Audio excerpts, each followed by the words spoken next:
All right, so it's a couple of minutes after 10, Alex, so I think we will get starting. So good morning and thank you for joining our presentation on cybersecurity.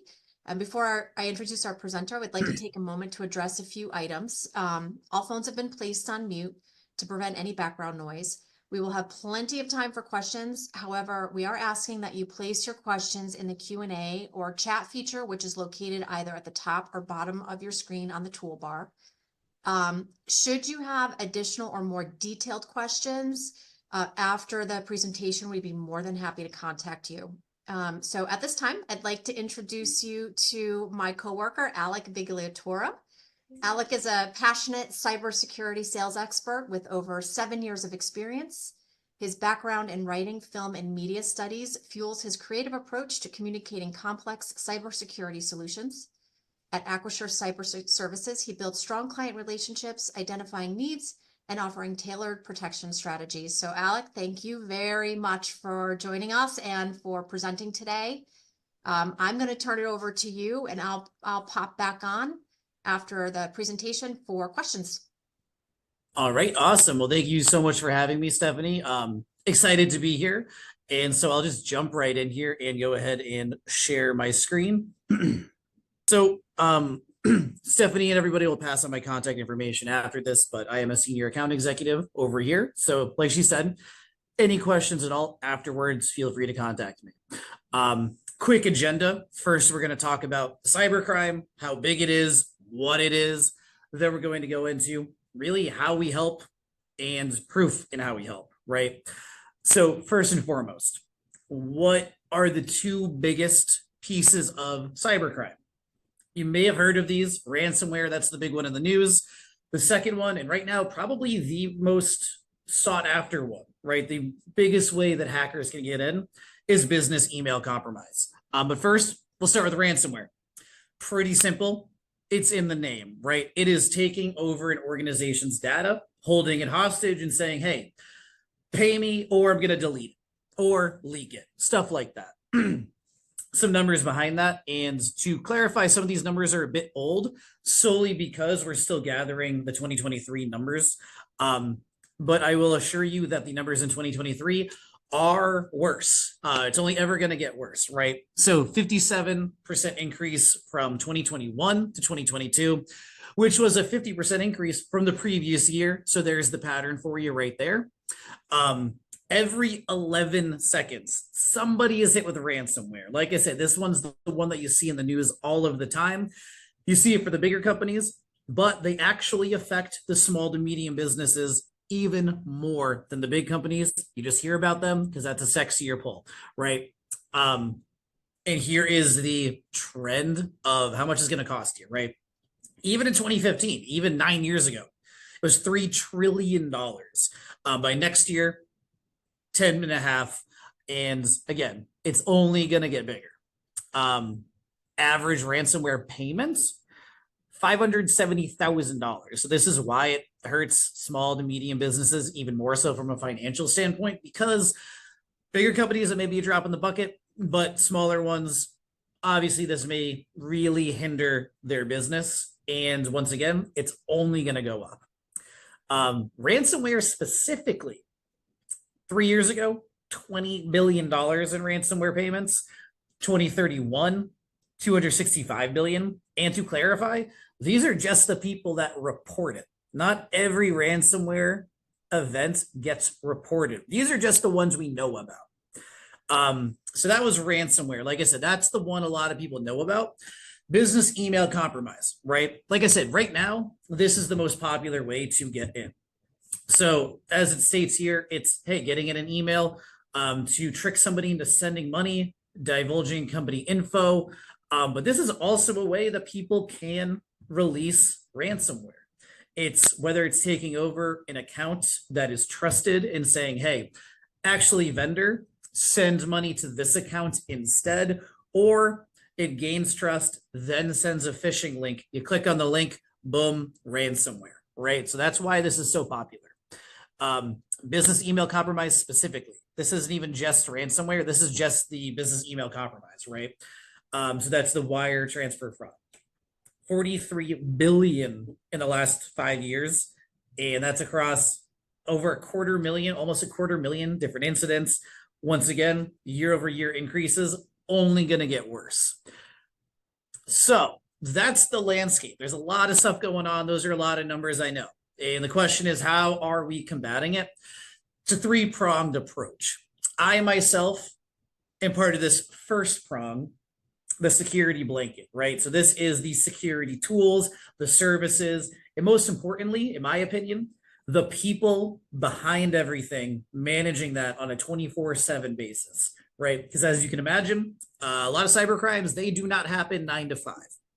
Secondly, which I'll get into in a minute, are the IT services. So think of those as your help desk. Someone gets locked out of their computer, forgets their password, really just simple things like that that keep an organization running. But why is that important? That's like the base of the pyramid, right? That is the base, the structure of the house, right?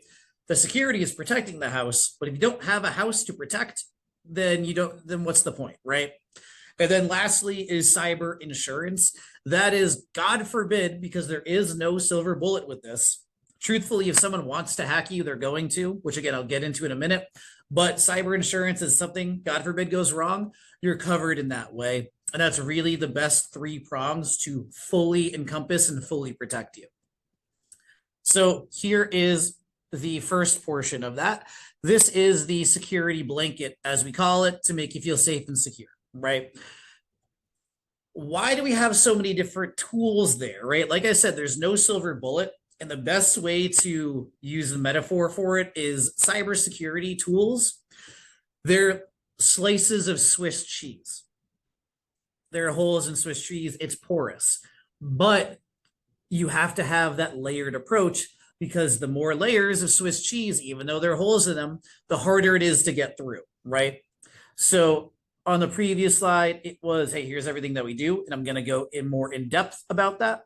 But here is how we layer them. This is my favorite slide. Again, just to give you the visual representation of where these services belong and how they're layered. They do overlap in some scenarios, but that's intentional because, again, I'm going to beat a dead horse with this. Layers, layers, layers is pivotal. So first and foremost, multi-factor authentication. Again, I'm sure a lot of people know what this is. It's the thing that's really just making sure it's you. So the easiest metaphor is, because at the end of the day, anyone can guess a password. Passwords are not safe. You need more than that. So the multi-factor authentication, if we're using the house metaphor, it's like having two separate locks, right? You can pick one lock, having the second lock, much more difficult to do so. How that layers, email security. As we said, this is the most common compromise attack as of this moment. And sure, you all are thinking of phishing emails, Princes of Nigeria, stuff like that. It's way more complicated than that now. It's way more believable, especially when you have things like ChatGPT. You can make much more convincing stuff. So this is, again, making sure no one's coming in. This is protecting the perimeter. This is a security guard outside your house, right? They're IDing guests, making sure it's still them, things of that nature. But things can still go through. Links still can go through.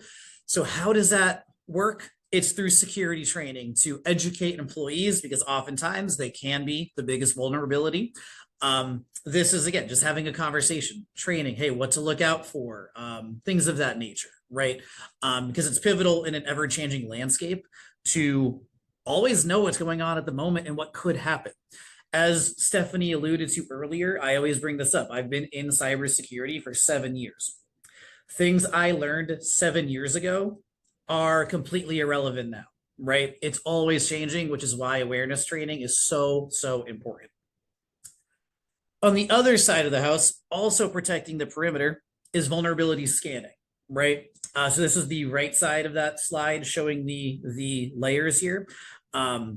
This is showing every single way that a burglar can get in your house, right? It's going to do a quick scan of the house and say, hey, they can get in via front doors unlocked, second story windows unlocked, things like that, and then prioritize what's more important, because obviously you're going to want to lock your front door before you lock your second story window, right? That's just common sense. After that is, hey, God forbid, like I said, at the end of the day, if someone wants to hack you, they're going to. They're going to get through those parameters. You want to make sure it's hard as possible for them to do so, because then they could just give up. But if they really want to, they're going to get in. So here's if they get into the house, okay? Endpoint detection, you may have heard this, whether it's through cyber liability policies. You'll probably see the EDR acronym all the time. What is that? It's showing and sensing someone got in a bedroom, for instance, in the house. What it's able to do is identify, hey, they're in the house. Let's lock them in the bedroom. And then we have the ability to then kick them out of the house and make sure that they're not going from bedroom to bedroom to bedroom, because that's how ransomware works, is taking over all the bedrooms, right? After that, perfectly layered with it is security information and event management, SIEM, often pronounced SIM. This goes hand in hand, like I said, with endpoint detection, because this isn't just seeing bedrooms. Like endpoint detection is just seeing the bedrooms in the house, the main rooms, etc. SIM is not only seeing all those things, it's seeing the hallways, the kitchen, the garage, every single nook and cranny of your house. And that's really just to see, are there any suspicious behaviors going on? And if and when someone does get in, this is how we are able to track. Here's how they got in. Here's what they were able to do. Here's where we cut them off, right? So it's that real-time identification of someone's in the house, because that is the key to all of this. As I've said a couple times now, someone wants to get in, they're going to. The name of the game is how quickly can we find out they're in the house? How quickly can we kick them out of the house to mitigate any sort of risk, any sort of loss, etc. To give you a quick stat on why that's important, the average amount of time that a threat actor is in your environment before they do anything, before they unleash ransomware, anything, they're in an environment on average for 6.5 months without anybody noticing. That's why it's so critical, because they're essentially just casing the joint. And then when the time is right, they already have everything in motion, makes it really easy for them, right? After that, again, God forbid something happens. Disaster backup and recovery, this is your safe, right? This is your backed up all your information. Maybe they took some of it, but now you still have it, right? It's the ransomware antidote in a lot of senses, because if they're trying to steal your data, you can say, hey, we have it from like a month ago, we have it from a week ago, we have it from an hour ago. So you, in that scenario, we don't need to pay you because we already have it, right? It's that fireproof safe in your house. If something bad happens, you still have all your data. And like I said, all of these things, every single thing I just talked about, it is backed up by our Security Operations Center, SOC team, right? Why is that important?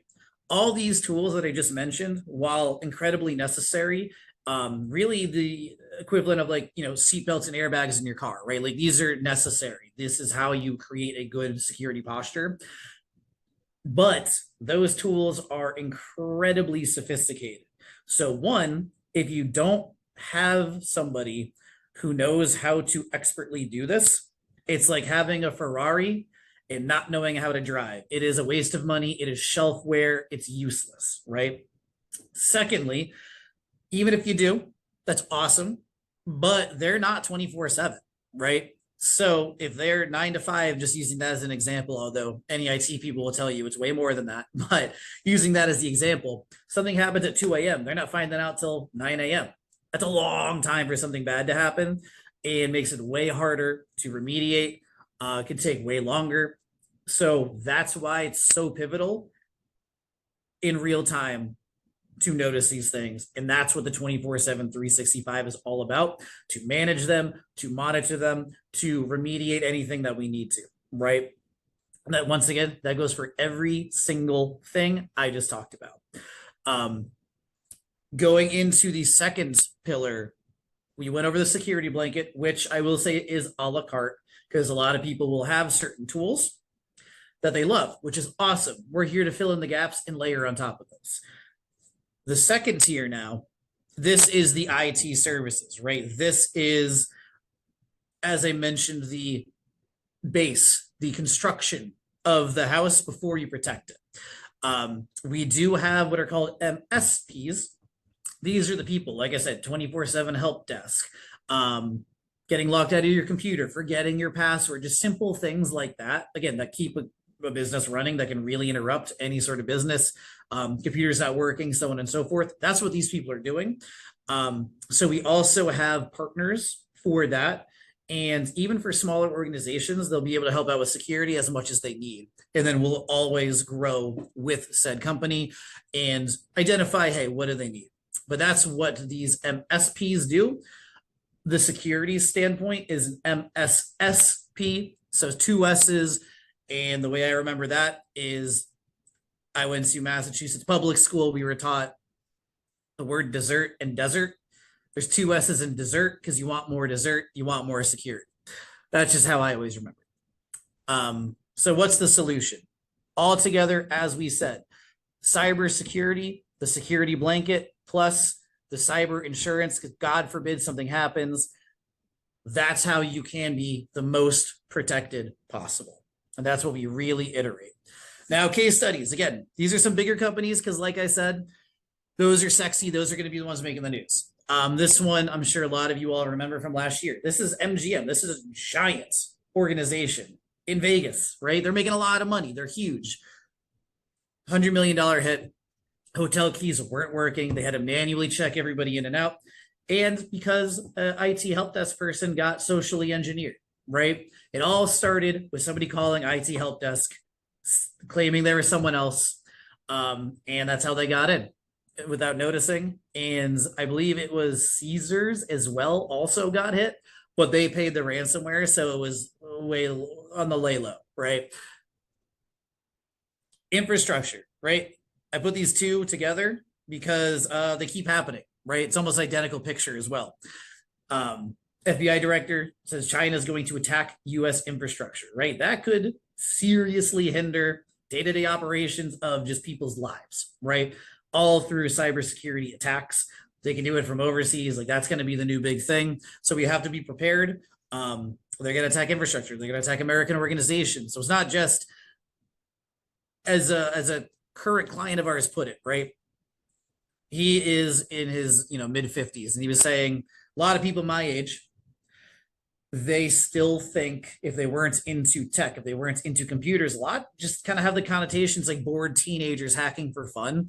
No, this is jobs. This is espionage. This is nation state attacks. These are people, they work 9 to 5 theoretically. They have jobs, they have salaries, and this is what they do to get money. And another realization of that is I'll use even something as small as, let's call it $30,000. Let's say you're big enough business where, hey, that's not a big deal. Why would anybody want that? If you're somebody in one of these, Eastern European countries or wherever, that's life-changing money. So they're going to keep doing that. They're going to do it multiple times because it's easy, right? And then I think this is a more recent one as well. United Health, it affected so many hospitals, lost so much information.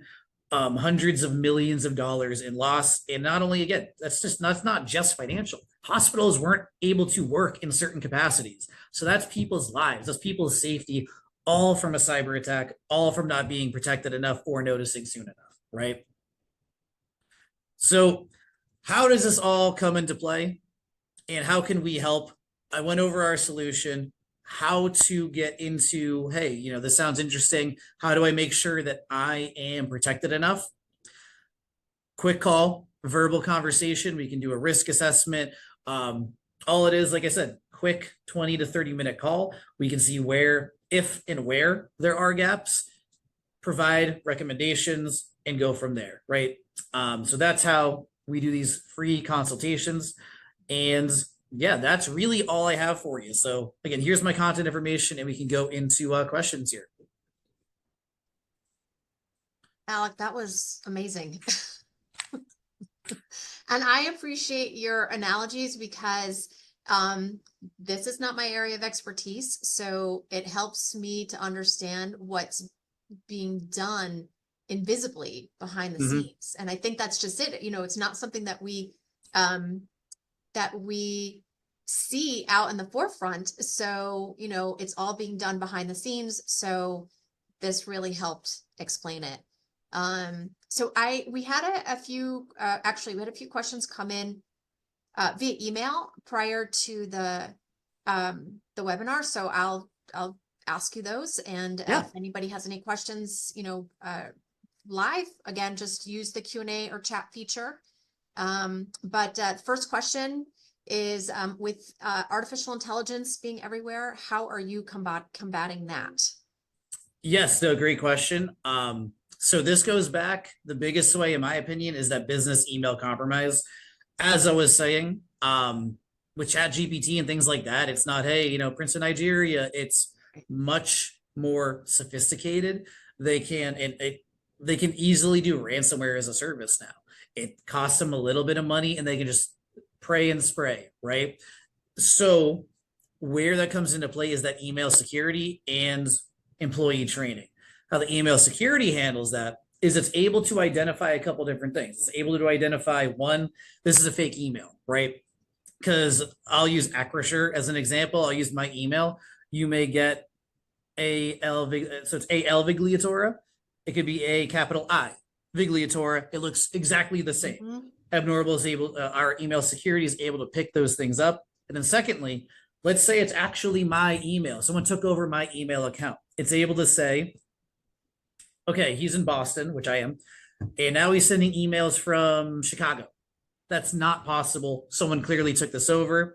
And then lastly, especially with the AI stuff where you can just make statements, right? Chat GPT, you could not even speak English. You could make it up, right? Through Chat GPT.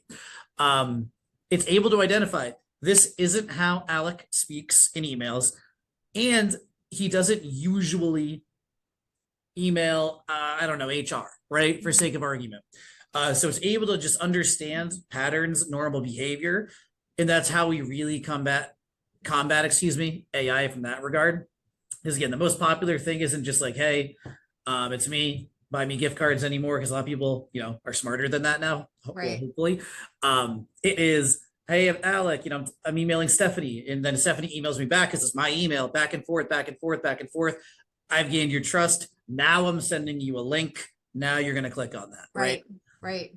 So those are the two ways that we combat is through email. And then of course the awareness training of like, hey, here's what people are doing now. So look out for this, right? And the awareness training, I think, is huge. A lot of companies are doing that. I know we as a company do that. And so that, because you got to start with the employees to try to stop the phishing. Mm-hmm. A couple other questions. A big one, does this replace a company's IT team, their existing IT team?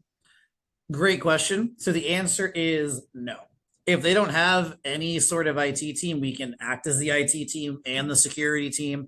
But the ideal, I shouldn't say ideal, but a lot of people, whether they have a current MSP, so they have like an outsourced IT team, or maybe they have 4, 5, 6 people on their IT team, of course, depending upon the size of the organization.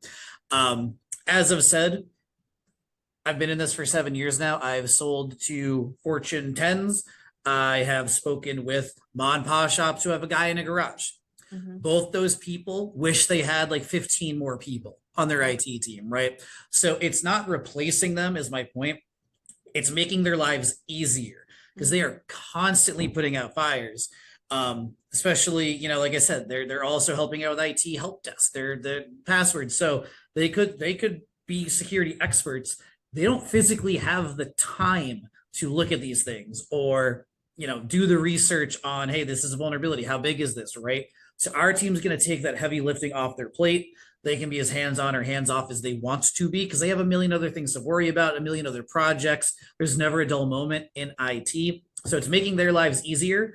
And quite frankly, a lot of these tasks, filtering out false positives, prioritization, that could just be monotonous things. Those are monotonous things that they just don't want to do in the first place. So we're not replacing anybody. We're making their lives easier. Right. Because as you said, this is a 24/7, 365 watch.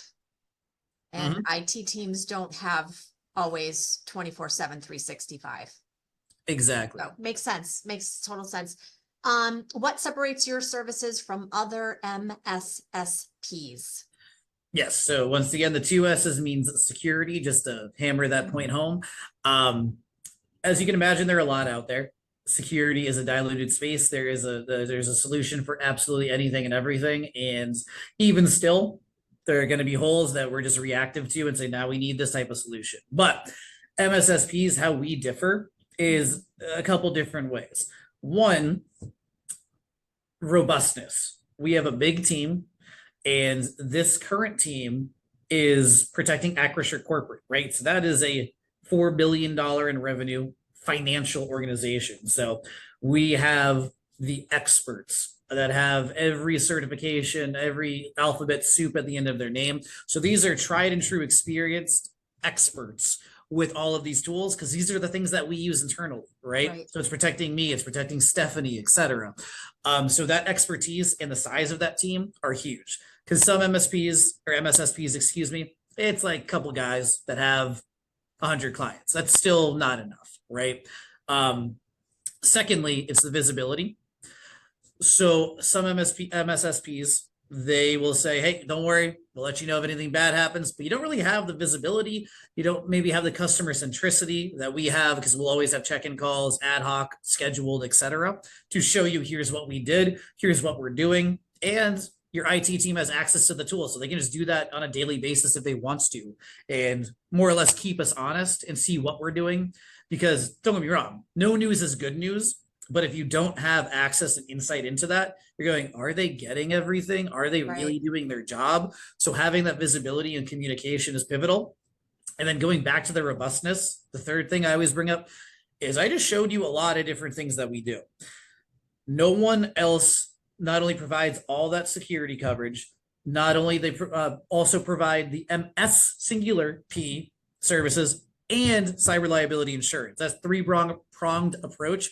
No one else does that. So robustness of team, robustness of service, and visibility and customer centricity are huge. Thank you. Thank you.